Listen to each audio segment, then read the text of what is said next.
I am a legend in my own mind. Where is the amplification? Well, this is truly a homecoming, and I welcome you all to my mausoleum.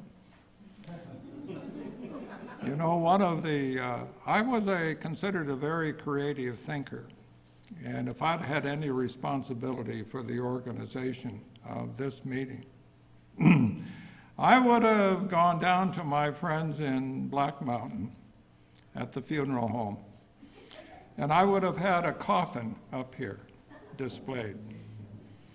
And when I was introduced, I would rise up and address you. Well, I probably appear to be somewhat lively. I want to share with you the story of one of the most remarkable men I've ever met, and that was Dr. Willis D. Weatherford. Dr. Weatherford is the founder of Blue Ridge Assembly, 1906. Dr. Weatherford was born in 1875 in Weatherford, Texas. It's not hard to remember your name when the city's got the same name. His first 2 years in college were in Weatherford Community College. And then, being a very bright, enterprising student, he went to Vanderbilt University in Nashville, Tennessee. Those of you in education know the reputation of Vanderbilt. Well, Dr. Weatherford, then student Weatherford, pursued his education there and actually went for his doctorate at Vanderbilt. When he had been in Weatherford College, he became a member of the student YMCA movement. The student YMCA movement was a tremendous force, not just in the United States, but worldwide at the turn of the century. That was a dynamic, high-thrust program of the Young Men's Christian Association. Well, Dr. Weatherford's goal in life was to teach and to write, and that was his major at Vanderbilt, and that was his major in securing his doctorate. But he got a call from Dr. John R. Mott. Those of you YMCA related know the history of Dr. John R. Mott, YMCA director, really the father of the student volunteer movement at the turn of the century, which became the basis for Kennedy's program. Well, Dr. Mott said, before you make any decision, I want you to consider being the student director for the Southeast and Southwest states and work with our college movement on something over 200 colleges and universities. And he thought it over, and he took the job. Well, he traveled extensively. In those days, it wasn't by bus, and it wasn't by plane. It was by train. And trains served all of the communities in this area, even the mountain ones. He spent a couple years at that. But the epitome of his desire was to have their own student conference center. As a result, he talked with Dr. Mott and others, and they were not overly enthusiastic. But they said, if you want to take your vacation time in the summer, feel free. So we began to explore sites. And he came out to this area. And he was looking for a place that had, in essence, tremendous impact in the natural beauty of the setting. Because he knew that if people came together, as you did today, and come up that road and see the beauty of these colors, how many have walked up and stood on Lee Hall? You haven't done that yet. When you do that, you will understand why Lee Hall is in the place that it is when you look at that view. Well, he came up in a horse and buggy. There are no roads. Then he hiked up this mountainside. He had a friend, Abbott, and he got to a tree, but it was deeply forested. He didn't know whether it had a view or not. So he climbed the tree. And when he climbed the tree and looked out and saw the magnificent view, he exclaimed, "Eureka! I have found it." Came down out of the tree, took the horse and buggy, went to a bank, and with some lay leadership, borrowed $5,000 and bought the property, 900 and some odd acres. Then they had the property. The building, well, they started out, modestly. They said, well, if we put a lot of effort into it, we might raise $50,000. $50,000 was a lot of money in 1906. Well, they struggled in a few months, and they didn't raise very much money. So they had a little meeting, as you have in your centers. And the conversation was, in a sense, we've failed. Forget it. And Dr. Weatherford said, prophetically,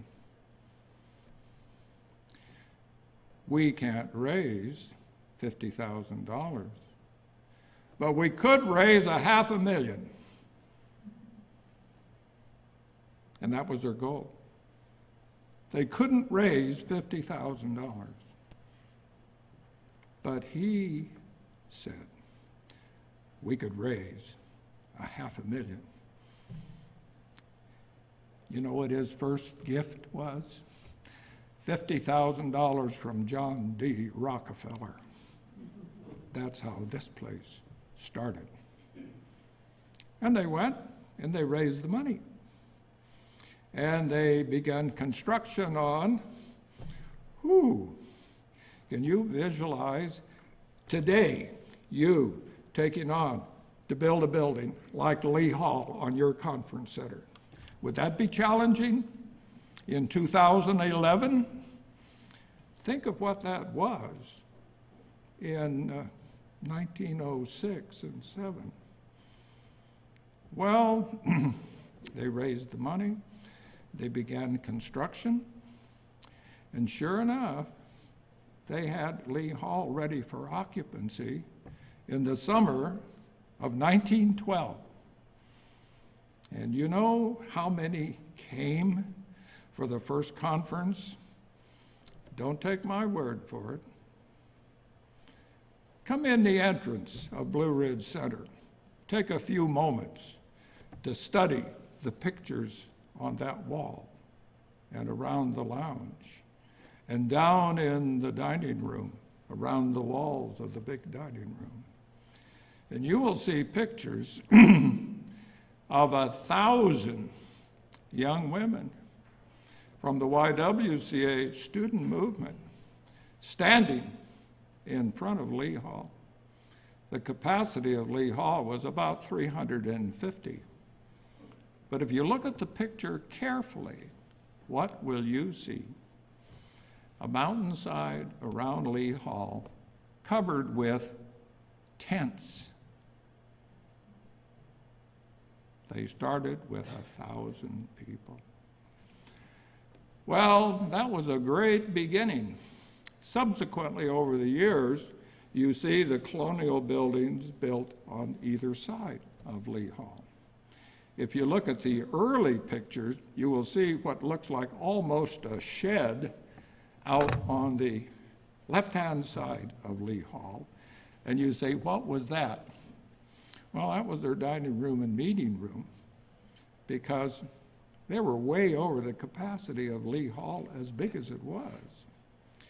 So they needed more facilities, and they raised the money, and they built Asheville Hall, Abbott Hall, the auditorium, 800-seater. They built cottages, and you will notice there the names. And the names are kind of familiar. You know, Ward Belmont and a flock of others. And those were projects by student effort in local colleges, raised money, built those cottages for their campus group. Well, and then you'll see pictures of men. Hey, I'm dressed up, right? I'm not dressed up. Take a look at the pictures. Lee Hall in the summer. Coat, tie, hat, maybe 800, 1,000 of them, right across Lee Hall. Well, who were these people? They certainly weren't the student movement. You know, one of the earliest and oldest continuous conferences to come here came out of the YMCA work in industry.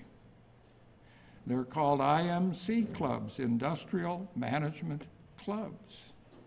And they worked with day labor in industry across the South. And what was the YMCA doing in that kind of work?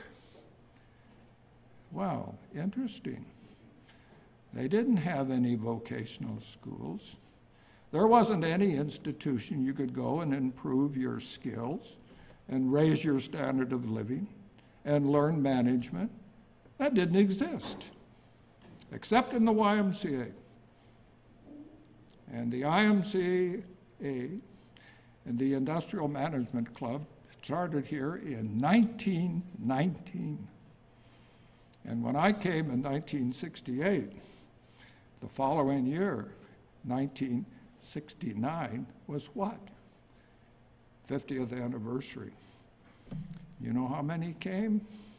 These are men. Supervisors, 1,500. Couldn't house them here. They lived all over the valley. We carried them up the mountain in shuttle buses and carried them down the mountain after each session. Well, over the years, they served many groups, strictly a summer wonder, 90-day operation. The focus of Dr. Weatherford was not in any of these particular activities. What was he dedicated to? What motivated him to have that vision and bring it to reality? It was the college student. And he said, my goal in life is to impact that bright young person, a college student, boys and girls, he called them, to recognize that there is dignity in any form of labor that ministers to a human need, Guess what that included? Waiting tables, cleaning commodes, picking up the trash. That was dignified in the eyes of God because it ministered to a human need. So that became one of his guiding principles. His other one was, interestingly enough, in the Deep South. Religion and your belief in it must be intellectually respectable. You know, that kind of cuts out the hurrah, doesn't it? It's got to be intellectually respectable. And so every student that came here was required to continue their college education because we had college credit courses and they were required to attend. Another one of his principles was that the purpose of the assembly was to impact the lives of the conferee so that they would be in a time of reflection, in a controlled environment, in an intellectual environment, and inspirational. And the number of decisions that impacted the lives of people sitting on the porch of Lee Hall to watch the sun go down over the Blue Ridge Mountains. No one is able to count the number of decisions that impacted the individual lives who sat there and contemplated, what am I going to do with my life? Over the years, when I came here, the question is, do you come into this assembly as an executive? And do you insist on putting your brand on it? Forget Weatherford. Forget the guiding principles. My goal is either to build buildings or increase the attendance, fill the place up, balance the budget. Who would you hire? Go down in the valley and hire hourly employees. No chaplain, no credit course, no program for the staff. They come, they work, they go home, they come back. That would have violated the whole purpose of this institution.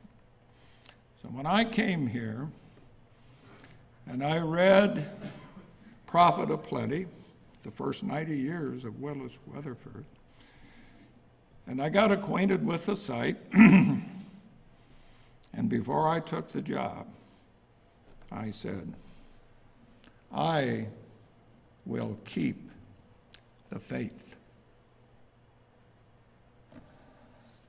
For 17 years. And following me, Roger Hibbert, an associate that was with me for 10 years before he took over. And Kurt, who's been here with 10 years, have never deviated from those basic principles.